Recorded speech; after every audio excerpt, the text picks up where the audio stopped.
Today I would like to talk on the nature of endurance. Before anything else, mind training, development of insight, development of concentration. Before all of that, there has to be endurance. Not to break the barriers of world records in terms of endurance. No, a particular kind of endurance sufficient to stay with an object for a protracted period of time, indefinite period of time. Roughly, they agree within these traditions of the practice which aim to penetrate to the truth, to reality, that the working base for someone who wants to undertake the practice is to be able to sit for 4 hours. And it's not sit in samadhi, because in that one can enter cessation and sit for days, but sit just like that, without any technique, without any cause, just sit. Same with stand, same with move. Move is just developing a certain technique, working on a practice, doing a movement practice, training. Standing as in motionless, standing as in neutral pose, Wuji pose. Now, don't do it. Don't push yourself to just sit or stand or move for 4 hours from scratch. Just don't. This is not how it's approached. It's where you develop towards via the practice. We do short intervals first, like this practice, that practice, 30 minutes, 20 minutes, 1 hour, whatever.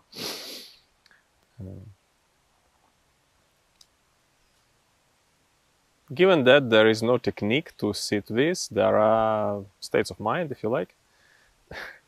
There has to be certain states of mind to enter, so that one can just sit without any bewilderment, without shock or whatever. There will obviously be pain. If you sit, sooner or later, pain will find you. So there has to be a state of mind which is able to work with pain. Again, it's all developed via practice. So, to differentiate, we want the endurance which allows us to dwell in the real, ultimately. Endurance of the real according to the modality of inertia. What does that imply? That implies embracing the boring. Nothing exciting going on. No technique to follow, no quality to develop. It's mundane, it's dull, it's beige. Boring. Mental states come and disappear, whatever. We don't cling to them, we don't chase them, we don't fabricate them, not create anything. This, even plain, bordering of boredom, bordering on daydreaming, but not falling into daydreaming, is the real according to modality of inertia. Why? Well, because no mental process is happening, at least at the front of your awareness. Obviously, if you go deeper into the unconscious, or if you touch upon the unconscious, the real unconscious, well, we touch upon the real in the truest sense, yeah? That is different from just boredom. That's the state which is unbearable. And this is what we discover when the pain comes, obviously. At least in sitting. Within, say, psychoanalytic experience, it's accessed differently. Bodily pain is not necessarily involved. It's the psychic pain, mental anguish, whereby we enter in the area of the psyche which is real, which is not conditioned by image, not conditioned by concept, not conditioned by your idea of self. To a certain degree, certain work of disassembling Sakaya-ditthi, the conceit of self-identity, has been done, so the real according to modality of inertia can be accessed like that. But that's the psychoanalytic method. methods which you can access directly without anybody sitting there and listening to you talk, or directing your mind such that it free associates and gradually slips into the unconscious material. It's just sitting long enough time and your mind will get there anyway. It's just that. Why? Well, because gradually mind, if left to stay with an object, exhausts itself. The energy to proliferate mentally simply exhausts quickly, maybe quicker, maybe less quicker, but inevitably it will cease. And when it ceases, something else overtakes. So when that overtakes, we endure. We dwell with an object. This is the training of endurance. Now, this is the next quality that comes. We stay with an object. Awareness is stabilized. If you like, the state of mind that I've been talking about earlier is that of stabilized mind. Stabilized into an object.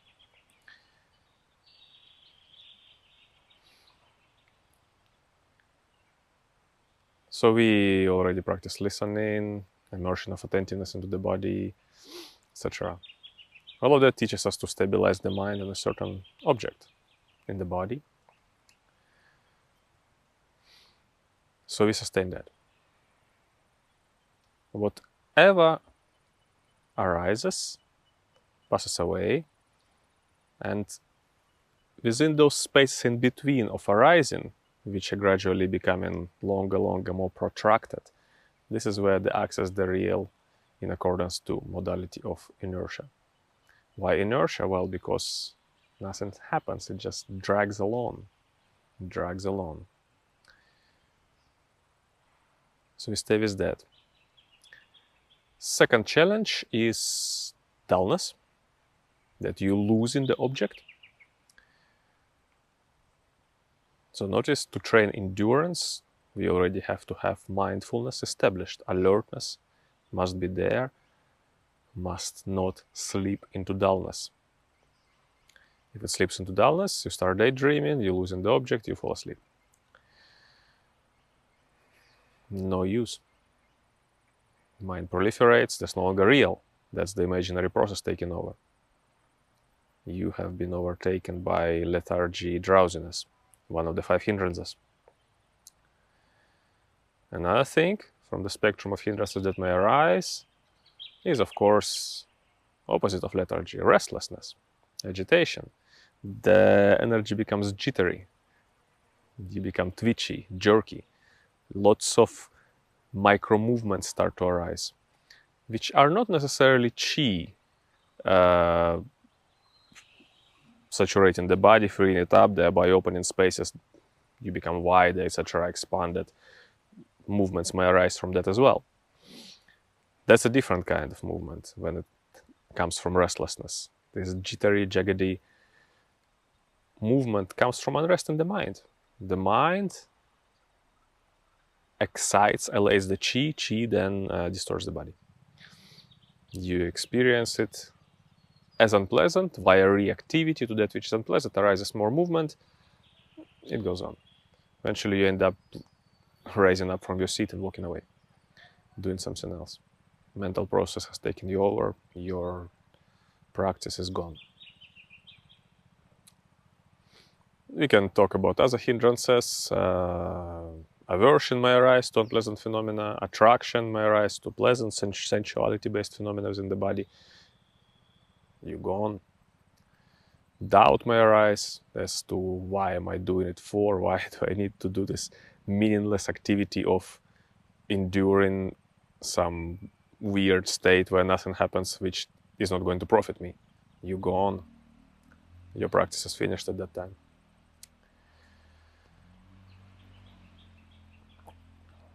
Endurance needs to be trained. It's not meaningless. It's the basis. Without you having endurance, being able to just be with an object, there is no chance, just none, of developing concentration. Because what are you going to absorb into if you can't even stay with an object? Hence we train endurance. In the body, it has to do with pain. In the mind, it has to do with restlessness, drowsiness, agitation. Those are hurdles to overcome.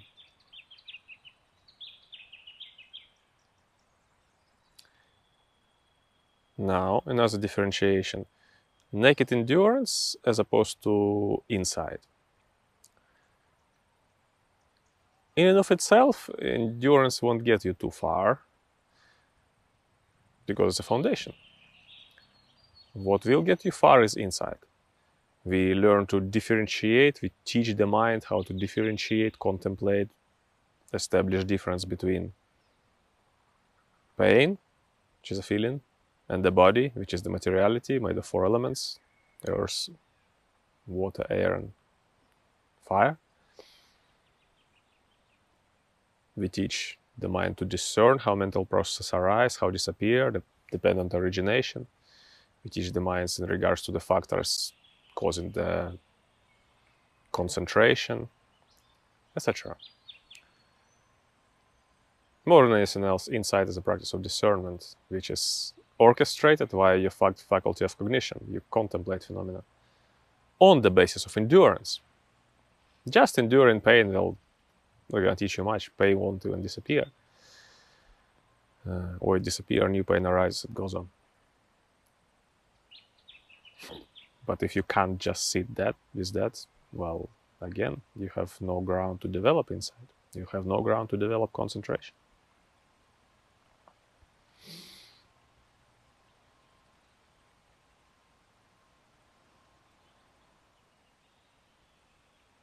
In regards to therapeutic process, say psychoanalysis, we endure real according to modality of inertia, such that the remnants, the bits and pieces of fundamental fantasy which we still cling on, whether it's the presence of the other in the field of the other, presence of the final and ultimate signifier, or the presence of the ultimate and final sexual relationship, or the answer to the real, whatever.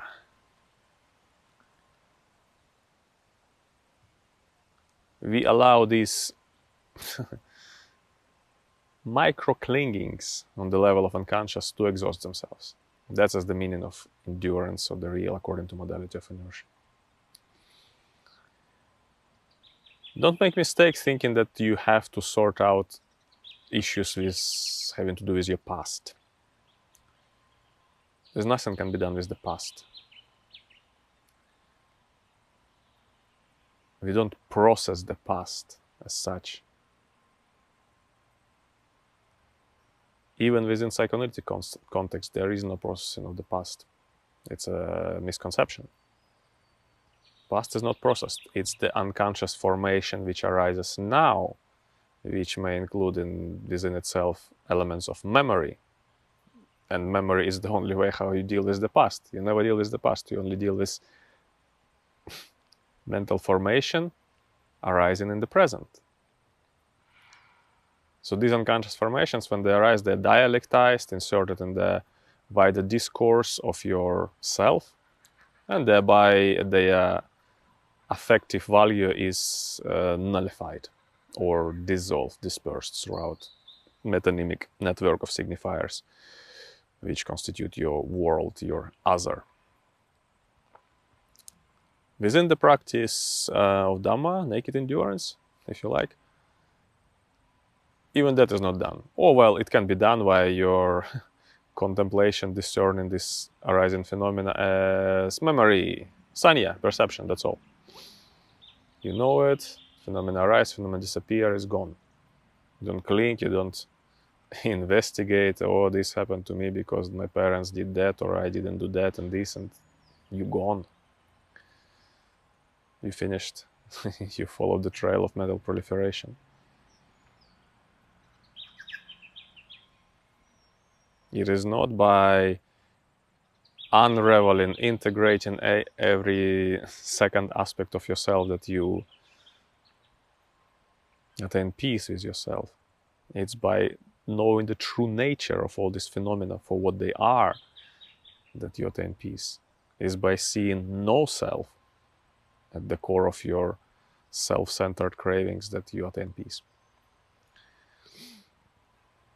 So, having cleared that out, let us practice endurance. What will this involve is half an hour. We're going to sit together, so find yourself a sit, either like so, cross-legged, or wherever, in a chair, however you used to practice. Establish yourself sat, spine upright, relatively comfortable.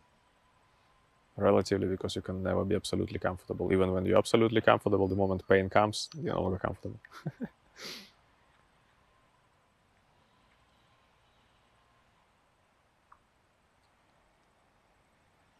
So the instruction is just sit.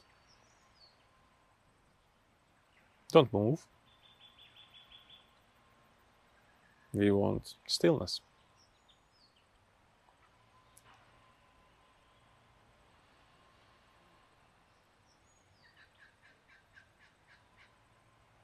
Whenever mind arises, ignore it. Simply absorb the attentiveness in the object.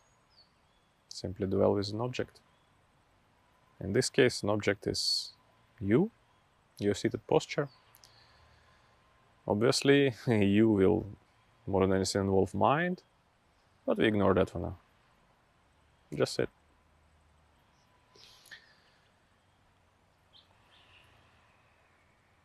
Close your eyelids.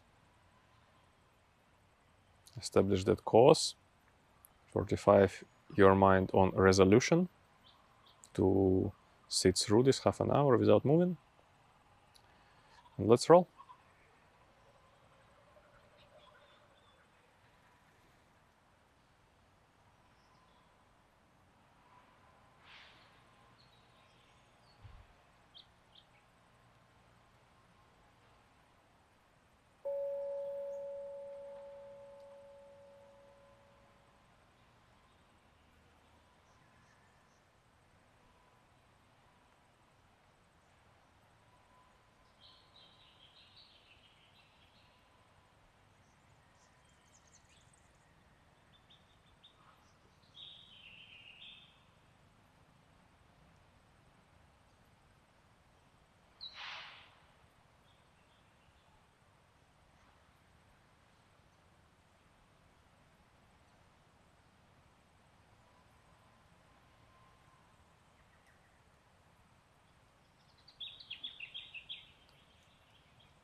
So now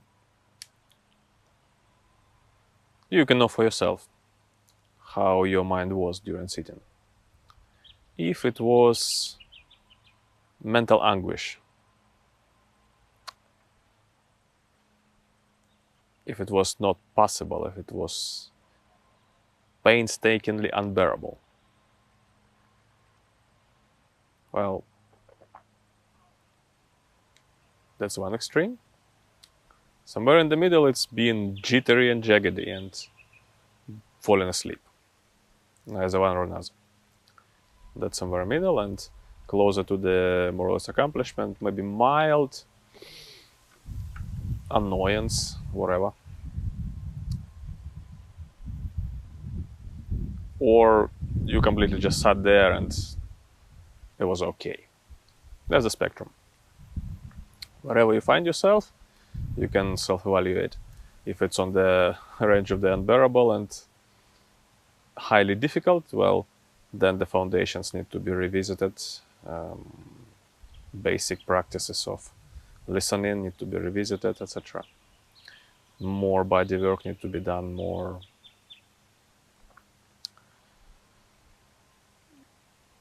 work on developing these basic qualities need to be done. However, if it's on the spectrum from mild annoyance to completely okay, with sitting just this half an hour without moving, then it's cool. Then proceeding with the further practices in this year will be good for you. Will be easy. You have a working foundation.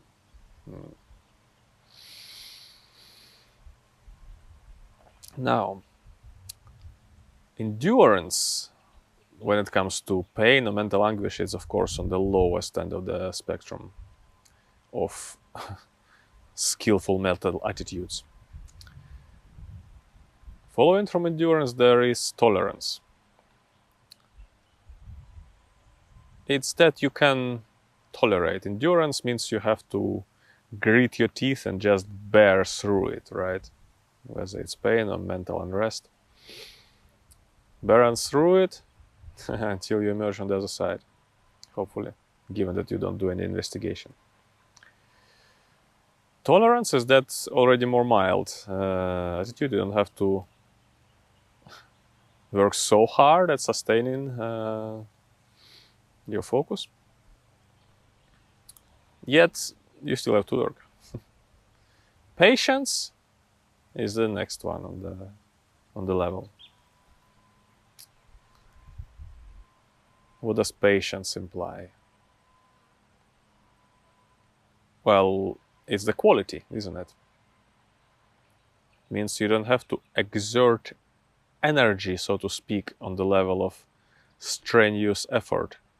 It means you can just set up an attitude, mental quality of patience, and that's it. You can just sit there in a relatively at ease manner. Whereas with tolerance, there was some effort. With endurance, there was a lot of effort. With patience, the effort is minimal. Next one from patience is acceptance. Phenomena arise, no matter how painful, displeasing, anguish-inducing, you accept it. That's it. No disturbance whatsoever. There is no suffering.